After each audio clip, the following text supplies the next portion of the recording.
આજના વાર્તા વૈભવ વિભાગમાં આપ સૌનું સ્વાગત છે.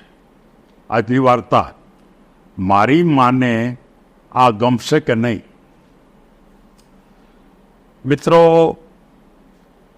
રવિન્દ્રનાથ ટાગોર, જેને નોબેલ પ્રાઇઝ મળ્યો, શાંતિ નિકેતન જેવી ઉચ્ચ કક્ષાની શિક્ષણ સંસ્થા ચલાવતા.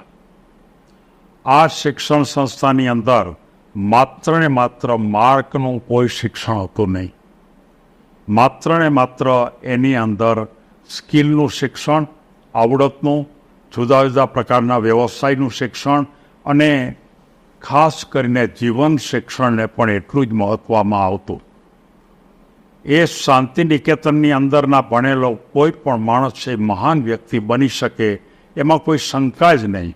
કારણ કે એના જીવનની અંદર સારા વિચારો કેવી રીતે કરવા, બીજાને ઉપયોગી કેવી રીતે થવું, પોતાના જીવનને એકદમ સાદું કેમ બનાવવું અને પોતે પણ ઓછામાં ઓછા શક્ય એટલા ખર્ચ કરીને પોતાનું જીવન કેવી રીતે વિકસાવવું, એવું ગાંધીજીના સિદ્ધાંતની ભૂમિકા ઉપર ચાલતી એક સંસ્થા હતી. મારે એ સંસ્થાની વાત નથી કરવી, પણ રવિન્દ્રનાથ ટાગોરના એક શિષ્ય હતા અને એ હતા ગુરુદયાલ મલિક. બહુ મહાન વ્યક્તિ, વિચારોની દ્રષ્ટિએ જેને આપણે એમ કહી શકાય, કદાચ કલ્પના પણ ન કહી શકાય કે પોઝિટિવ વિચારની ઉત્પત્તિમાં પોઝિટિવ વિચાર કેટલો ઉત્તમ કામ કરે છે અને પોઝિટિવ વિચારથી શું શું બની શકે છે, એવા કેટલાક મહાન માણસો આ પૃથ્વી ઉપર થઈ ગયા. એમાંના એક હતા અને ટાગોર સાહેબને એના ઉપર અનહદ પ્રેમ હતો. એક વખત એ ગુરુદયાલજીને કોઈએ પૂછ્યું કે તમે આટલું બધું સારું વિચારો છો, આટલું બધું કામ કરો છો જેમાં તમારો કોઈ સ્વાર્થ નથી, નાના નાના ગરીબ છોકરાને ઝૂંપડામાંથી તમે લઈ અને અહીંયા આવીને ભણાવો છો, સારી રીતે કામ કરો છો, તો આની પાછળનું કોઈ રહસ્ય ખરું?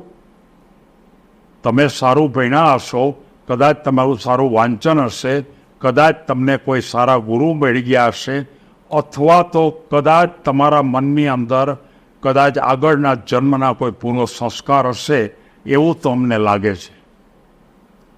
ત્યારે ગુરુ દયાલજી કહેતા કે તમે કહો છો એ તો કુદરતે આપ્યું જ હોય, સવાલ જ નથી કે મેં વાંચને ખૂબ કર્યું છે, મારા મનમાં મેં ચિંતને ખૂબ કર્યું છે, પણ હું જ્યારે નાનો હતો ત્યારે મારી માતા મને જે ભણાવતા હતા, મને જે વાતો કરતા હતા ને, કે એ વાતોનું મૂલ્ય મારા માટે સૌથી વધારે છે. અને કદાચ એ મારી માતાએ જે વાતો કરી છે એ કોઈ મોટા એવા પુસ્તકોમાં પણ મેં વાંચવાનો જોઈ નથી.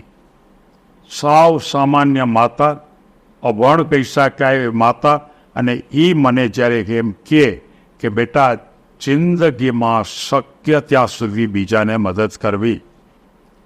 હવે એ વાત તો ક્યાં મોટા મોટા સારામાં સારા ગ્રંથોમાં પણ પાછળથી મેં વાંચી. એ અભણ વ્યક્તિને ક્યાં મળવા જવાનું હતું? ત્યારે મને એમ થતું કે આ વ્યક્તિ જે વાત કરે છે. પછી એક વખત જ્યારે મોટો થયો ત્યારે મેં એને પૂછ્યું કે તું આ જે વાત કરસ એ તારા મોઢામાંથી ક્યાંથી આવી? તે ગ્રંથો કોઈ વાંચ્યા હતા? ત્યારે એણે એમ કીધું કે ના, મેં કોઈ ગ્રંથો વાંચ્યા નથી, મને તો મનમાં જે આવે એ કહી દઉં છું.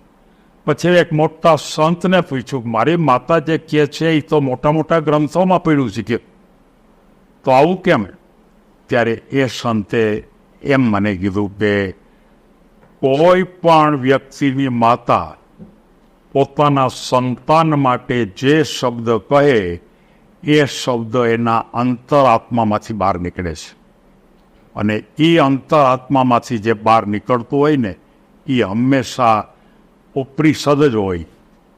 ઉપનિષદમાં તો પછી આવે, માતાના મોઢામાંથી પહેલાં આવે છે. અને એ અનુસંધાને મને મારી માતાના એક શબ્દને હું પૂરેપૂરું કામ કરતો, એ જ પ્રમાણે કામ કરું. એ મને ના પાડે તો ન કરું, એ મને કહેતો જ કરું.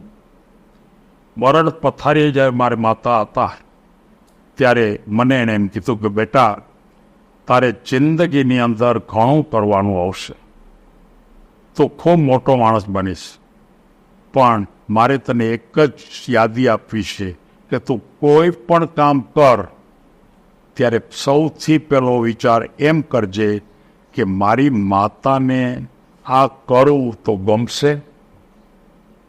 હું તો નહીં હોઉં, હું તો હોઈ ગઈશ, પણ તારે વિચાર જ કરવાનો છે કે મારી માતાને આ કાર્ય ગમે ખરું, અને જો એમ તને લાગે કે આ ગમે તો તારે કહું, અને જો તને એમ લાગે કે મારી માતાને આ કામ ન ગમે તો તારે ન કહું. આ મારી જિંદગીનો આ વારસો છે, અને એ વારસાને તો પકડી રાખજે. અને એ ગુરુ દયાળજીએ એ બધા માણસોને એમ કીધું કે માત્ર આના કારણે જ હું મહાન છું. જિંદગીની અંદર ખાસ ખ્યાલ કરો કે માતાનું વાક્ય, માતાના મોઢામાંથી નીકળતા શબ્દો એ અભણ હોય કે ભણેલ હોય, પણ એ હંમેશા એ જે ઉદ્ગારો છે એ અંદરથી નીકળે, સબકોન્શિયસ માઇન્ડમાંથી નીકળે, અંતરાત્મામાંથી નીકળે, અને એ જ આપણા ધર્મના મોટા ગ્રંથો બનતા હોય છે. ઉપનિષદ હોય કે કદાચ અન્ય પ્રકારના કોઈ પણ હોય તો એ જ પ્રકારના છે. અને આ ગુરુ દયાળજી જે આપણને વાત કરે છે, અને એને કારણે જે રવિન્દ્રનાથ ટાગોરને એના તરફનો જે પ્રેમ હતો, લાગણી હતી, એ આપણે કલ્પના પણ કરી શકતા નથી. એના દીકરા કરતાં પણ વધારે પ્રેમ કરતા હતા. અને ગુરુ દયાળજી છે એ રવિન્દ્રનાથ ટાગોરને પોતાના પિતાના તુલ્યમાં ગણતા હતા. અને આ ભૂમિકા ઉપર ગુરુ દયાળજીએ સૌને સંદેશો આપ્યો.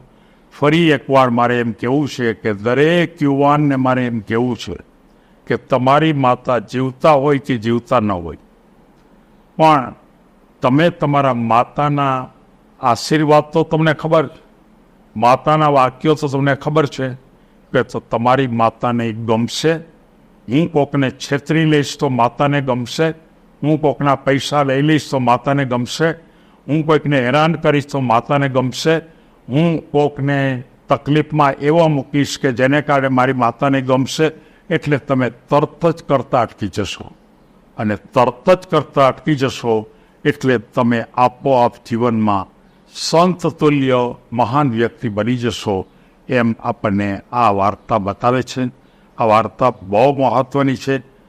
મેં અનેક જગ્યાએ આ વાર્તા કીધેલી છે પ્રવચનમાં, કદાચ 100 કરતાં વધારે વખત મેં આ વાર્તા કીધી છે. અને એ રીતે ફરી એકવાર આપણા સંતાનો, માતા પણ પોતાના સંતાનને આ વાર્તા કહે, સંતાન પણ પોતાના માતા પાસેથી આ સાંભળે અને યાદ પણ રાખે કે મારી માતાને હું જે આ કરું છું એ ગમશે. અને જો એનો જવાબ હા હોય અને તમે કરો તો તમે દુનિયાના શ્રેષ્ઠ માણસ બની જાઓ. એમ આ વાર્તા કહે છે. સૌને ધન્યવાદ.